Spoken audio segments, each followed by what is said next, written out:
کی تقریر کا عنوان ہے فتنہ ارتداد اور اس سے تحفظ کے اسباب۔ محمد سعود دائس پر۔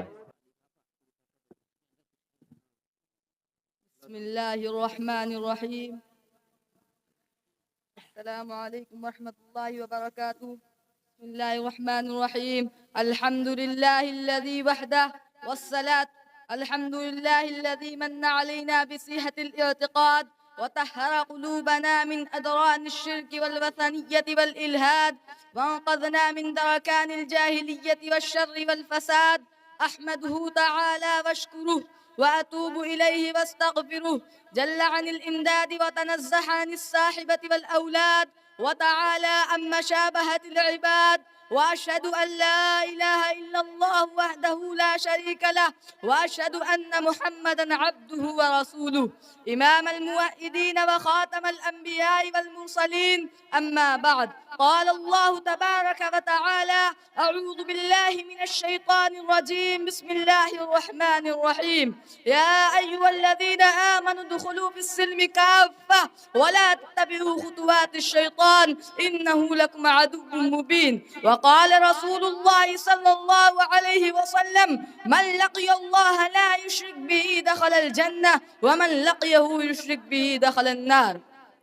حضرت صدر محترم و معزز اساتذہ کرام، حاضرین مجلس، آج کے انجمن تہذیب البیان کے اختتامی اجلاس کے موقع پر میں آپ حضرات کے سامنے باطل طاقتوں کے ان ہلاکت خیز منصوبوں پر روشنی ڈالنے جا رہا ہوں جنہیں اگر آج روکا نہ گیا تو کل اس کی بلا خیزیوں کا مقابلہ دشوار ہو جائے گا، جن کی اسلام کے دئی ظالمانہ و معاندانہ کارروائیوں کی وجہ سے آئے دن روح فرسا خبریں موصول ہو رہی ہیں جو ہمارے کلیجوں کو چھلنی کر دے رہی ہیں۔ محترم حضرات، یہ دنیا حق و باطل اور نور ظلمت کا میدان کارزار ہے، جہاں ایک جانب مسلسل مسلمانوں پر مغربی تہذیب و ثقافت اور تعلیم کے ذریعے حملہ کیا جا رہا ہے تاکہ مسلمان اسلامی اقدار سے دستبردار ہو کر مغربی تہذیب و تمدن کے سانچے میں ڈھل جائے، وہی دوسری جانب ملک عزیز ہندوستان میں فرقہ پرست طاقتوں کو مسلمانوں کا وجود ان کے امتیاز و تشدد کے ساتھ مذہبی امتیاز و تشدد کے ساتھ جینے کی آزادی گوارا نہیں،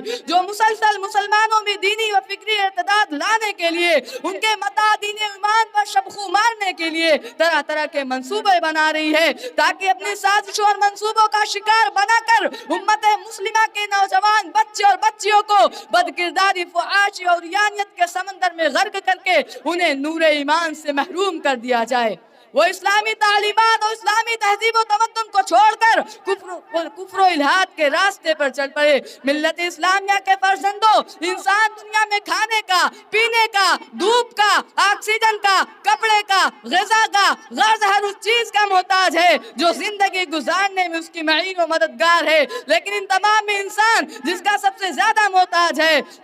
جس کے بغیر نہ تو اس کی زندگی میں سکون آ سکتا ہے، نہ تو اس کے معاملات درست ہو سکتے ہیں، جو تمام ضروریات سے بڑھ کر ضرورت ہے، جو تمام نعمتوں سے بڑھ کر نعمت ہے، جس کا انسان سب سے زیادہ محتاج ہے، جو اللہ کی نعمتوں میں سب سے بڑی دولت و نعمت ہے، جس کا انسان زندگی میں محتاج ہے اور اس دنیا کی زندگی کے ختم ہو جانے کے بعد بھی محتاج ہے۔ لیکن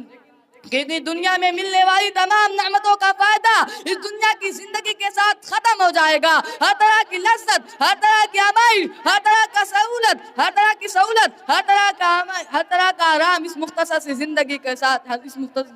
ختم ہو جائے گا، لیکن دولت ایمان اور نعمت اسلام کا فائدہ مرنے کے بعد بھی ملتا رہے گا۔ یہ دولت دین و دنیا کی سب سے بہترین متاع اور سب سے قیمتی سرمایہ ہے جو ہمارے تمام اعمال کی اساس اور بنیاد ہے۔ یہ دولت جس کے پاس ہوگی وہ دنیا اور آخرت دونوں جگہ کامیاب ہوگا اور پروردگار عالم اسے اپنے فضل کرم سے جنت میں داخل کرے گا۔ اللہ رب العزت نے قرآن مقدس میں ارشاد فرمایا، والذین آمنوا وعملوا الصالحات اولئک اصحاب الجنہ، وہ لوگ جو ایمان لائے اور نیک اعمال کیے جنت میں داخل ہوں گے۔ اللہ کے رسول صلی اللہ علیہ وسلم نے ارشاد فرمایا، من لقی اللہ لا یشرک به دخل الجنہ ومن لقیہ یشرک به دخل النار۔ जो शख्स अल्लाह के सामने उस हाल में होगा कि ईमान पर साबित कदम होगा, शिर्क से दूर होगा, अल्लाह रब्बुल इज्जत उसे जन्नत में दाखिल करेगा। और जो शख्स उस हाल में होगा कि उसका दिल नूर ईमान से खाली होगा, शिर्क में पड़ा होगा, अल्लाह रब्बुल इज्जत उसे जहन्नम में दाखिल करेगा। मिल्लत इस्लामिया के पास बनो, अपनी ईमान की हिफाजत करो, अपनी ईमान की सलामती के लिए हर तरह की कुर्बानी देने के लिए तैयार हो जाओ। ये हालात कितने ही नाजुक क्यों ना हो, लेकिन हम कभी भी अपने ईमान और यकीन पर आँच आने नहीं देंगे। अल्लाह के रसूल सल्लल्लाहु अलैहि वसल्लम ने नसीहत करते हुए फरमाया, ला तुश्रिक बिल्लाहि व इन कुतिलता व हुज़िक़ता, अल्लाह के साथ शिर्क मत करो, अगर चाहे तुम्हें कत्ल कर दिया जाए, जला दिया जाए, क्योंकि शिर्क में मुब्तला होना ईमान से महरूमी का सबब होता है। और शिर्क की हालत में इस दुनिया से जाना जहन्नम को अपना मुकद्दर बनाना है। अल्लाह रब्बुल इज्जत ने इरशाद फरमाया,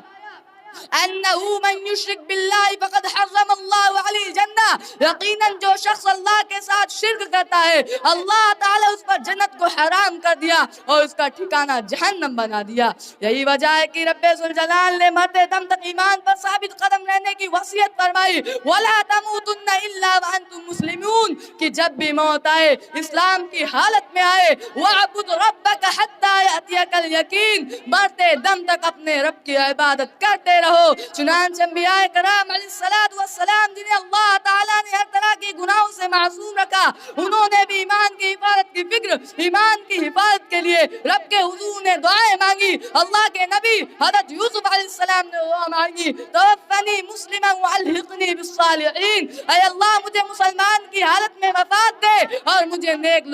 लोगों में शामिल फरमा। हज़रत याकूब अलैहिस्सलाम ने अपने बेटों को ईमान पर साबित कदम रहने की वसीयत फरमाई, या बनिया इन्नल्लाह अस्तफ़ा लकुमुद्दीन फला तमूतुन्ना इल्ला व अंतुम मुस्लिमून,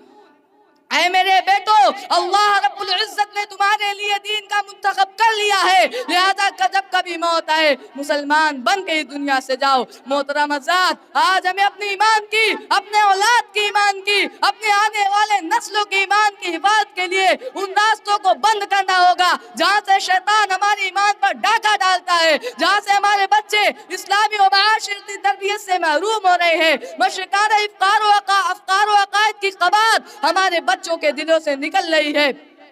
मशरिकाना अफकार व अकायद की क़बात हमारे बच्चों के दिलों से निकल रही है, जिसकी वजह से आए दिन हमें रूह फरसा खबरें मौसूल हो रही हैं। कोई सुबह ऐसी नहीं होती जो अपने साथ दिलखराश वाक़यात ना लाए, कोई शाम ऐसी नहीं गुजरती जो सदमा और गम देकर ना जाए। आखिर ऐसा क्यों? इसलिए कि हमने तालीम और तरबियत के ताल्लुक से अपनी जिम्मेदारियों को भुला दिया, जिसकी वजह से मुसलमानों में दीनी तालीम का फुकदान बढ़ रहा है और मुसलमान बच्चे और बच्चियां ऐसे निज़ाम तालीम का हिस्सा बन रही है जहां मखलूस निज़ाम तालीम है जो ऐसा सिम्मे कातिल है जिसने मिल्लत इस्लामिया के नौजवान नस्ल के अंदर से गैरत ईमानी हया और शराफत का जनाजा निकाल कर दिया। मुसलमानों, मौजूदा हालात का तकाजा है कि आप अपने अंदर गैरत ईमानी पैदा कीजिए, ईमान की कदर कीजिए, समाज को मजीद तबाही और हलाकत से बचाने के लिए बेदार हो जाइए। आखिर हम कब बेदार होंगे? हम अपनी बहनों, बच्चियों और बेटियों को बचाने के लिए कब आगे आएंगे? ख्वाब गफलत में कब तक पड़े रहेंगे? नजरअंदाज करने का मिजाज कब तक बनाएंगे? जबकि आज सूरत हाल संगीन से संगीन होती जा रही है, दीनो ईमान पर यलगार की जा रहे हैं, इफ़्फ़त और अस्मत पर डाका डाला जा रहा है, मुनज़्ज़म मंसूबा के तहत मुसलमान लड़कियों की जिंदगियां तबाह और बात की जा रही है। अगर हमने वक्त की नज़ाकत को एहसास नहीं किया और यूं ही गफलत और सरदुमहुरी का शिकार रहे तो वो वक्त दूर नहीं जब पूरा माशरा फित्नों और गुमराही की लपेट में होगा, तहजीबी और फिक्र इक़्तिदार मुसलमानों को अंदर से खोखला कर देगा और गैर शुऊरी और इस मुल्क में मुसलमानों की एक बड़ी जमात नाम की रह जाएगी और गैर शुऊरी तौर पर वो बतदरी ईमान और तौहीद की नेमत से महरूम हो जाएगी। वमा अलैना इल्लल बलाग।